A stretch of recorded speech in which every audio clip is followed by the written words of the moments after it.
This time around, we will be going in depth with another release of 2026, 007 Firstlight. As usual, make sure to only watch the video if you have finished the game in its entirety, as there are going to be major spoilers. Well, as much as you can spoil a story that is this predictable, it's James Bond. He shoots a rocket out of his pen and wears a suit. Or does he? Let's have a look at the premise setting for this version of Bond. There is information conveyed in the opening scene, clear character positioning both geographically as well as hierarchically through imagery alone. No words needed to be spoken.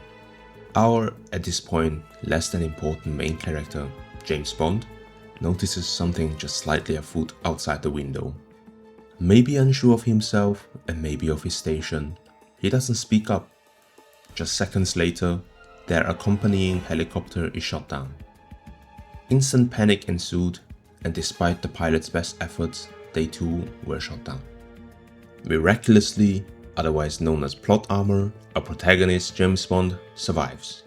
Darkness surrounded him, and only a whimper from one of his crew could be heard, followed by hostile voices and gunshots.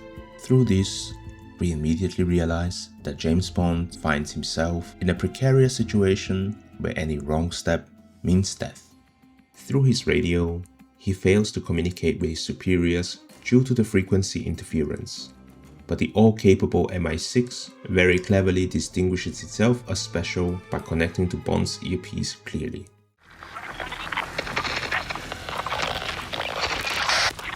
This is MI6. We're taking control of this mission effective immediately. Are you injured?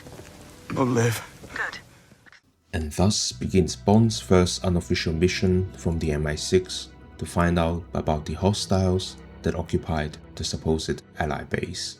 One of the first scenes which set the tone for the entire story came after the end of the prologue mission, where upon learning about the captured survivors, Bond disobeys orders to retreat and decides to rescue the captives instead.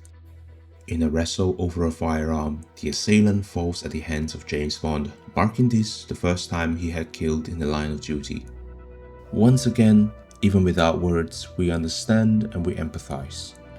We now know that the story is going to be about a naive James Bond transforming into the 007 through tragedy, revenge, healing, and finally redemption. Let's start with my favorite part of the story. The tutorial is an amazing sequence. Scene switches, music changes, on-screen input prompts, and beautiful cinematography. The best part about it, you get to participate with your controller. It was honestly the best way I have ever experienced a tutorial. Usually tutorials are just walls of text, but here I got to experience it as a movie. Could I remember all the different inputs for combat? Nope. But it didn't matter. James Bond was overwhelmed and I am overwhelmed. The game also often prompted the player during its playthrough about button combinations, so there wasn't any need to remember all the inputs. The best part is the final chapter 1 mission. This repeated line, "Always do the unexpected," can actually be utilized by the player during this one segment. Have a look.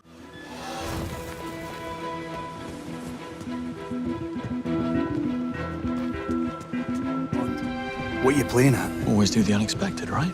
Bond? Why am I not surprised? Monroe as a character is quite interesting for the development of Bond. Initially, he views Bond as someone who was handed the opportunity that he had to work hard for, and definitely didn't hide his distrust of Bond. But considering the fact that his friend and later even love interest was Cressida, who, from an outside perspective, could have been considered a nepo baby as the daughter of the foreign minister.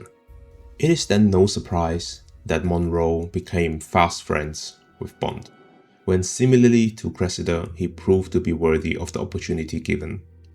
The continuous bickering and almost benign scenes of everyday life sets up for the sudden yet expected, necessary yet shocking downfall.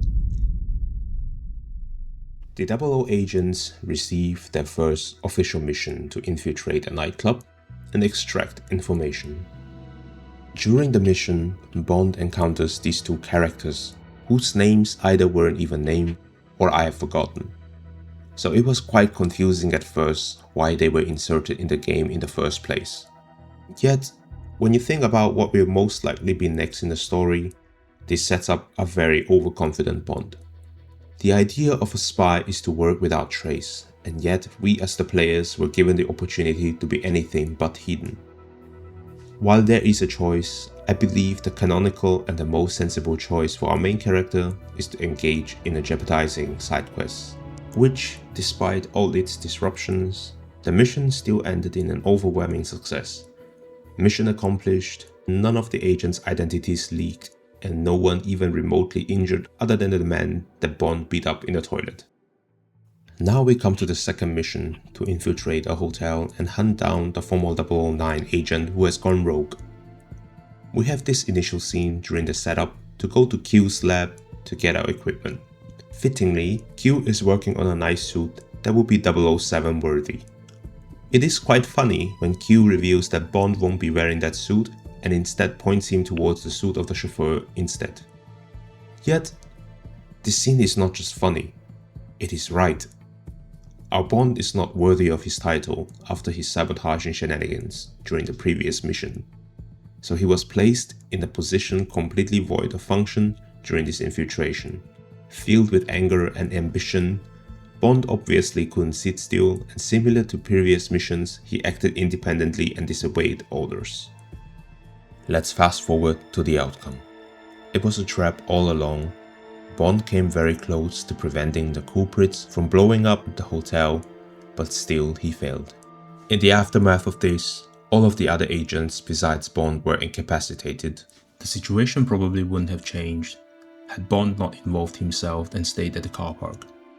He would probably have been safe from the explosion either way. Yet, the direct involvement is important. It places blame from him onto his own shoulders. Monroe didn't die in the explosion.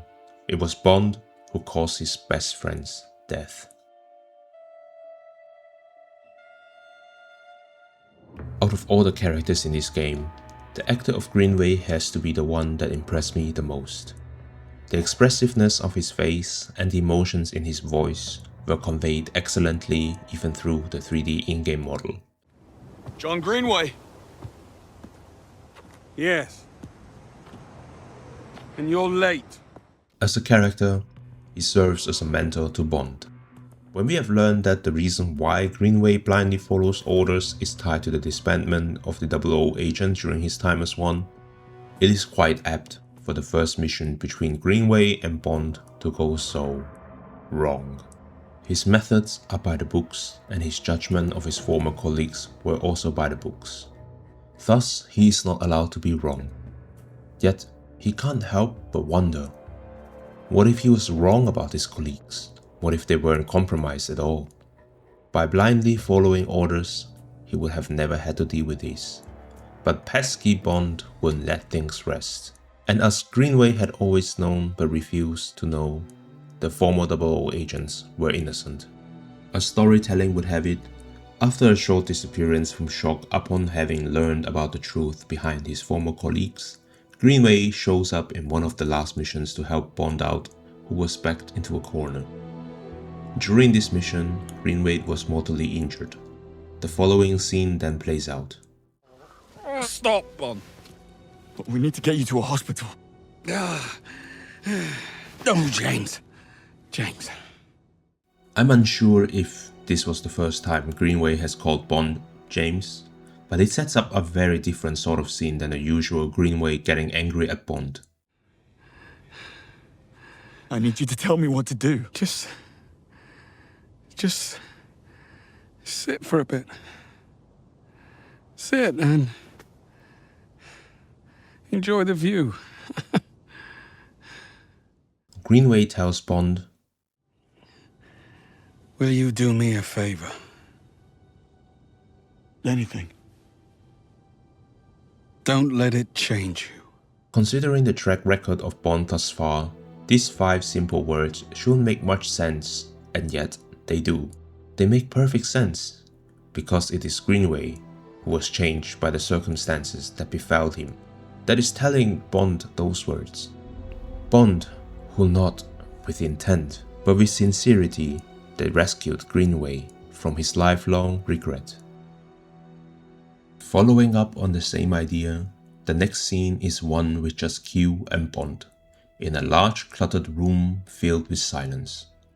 The entire story had been about the mistakes that Bond made that cost him every single person that was dear to him, and yet it was evident in the people surrounding him that his intent had always been right.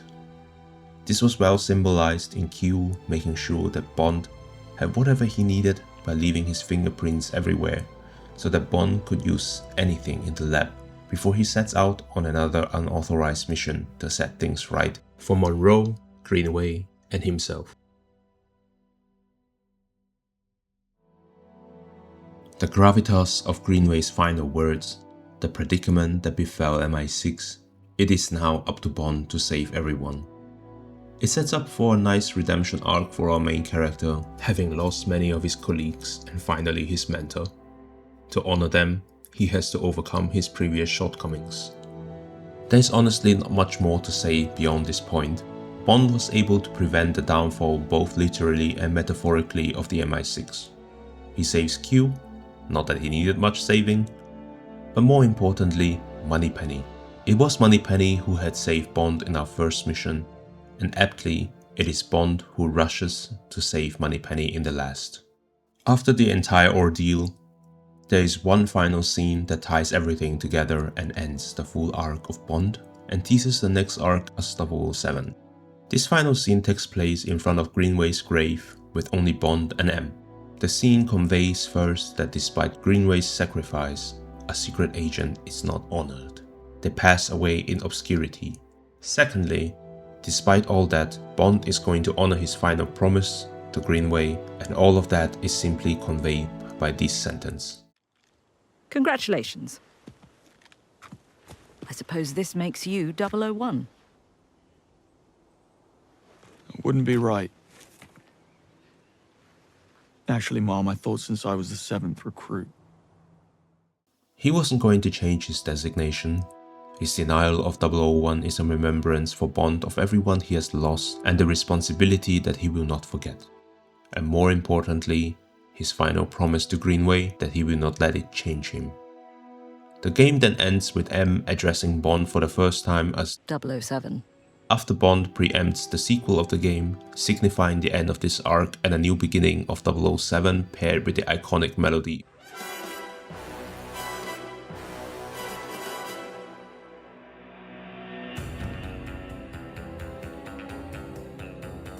Thank you for watching. I hope you enjoyed this video.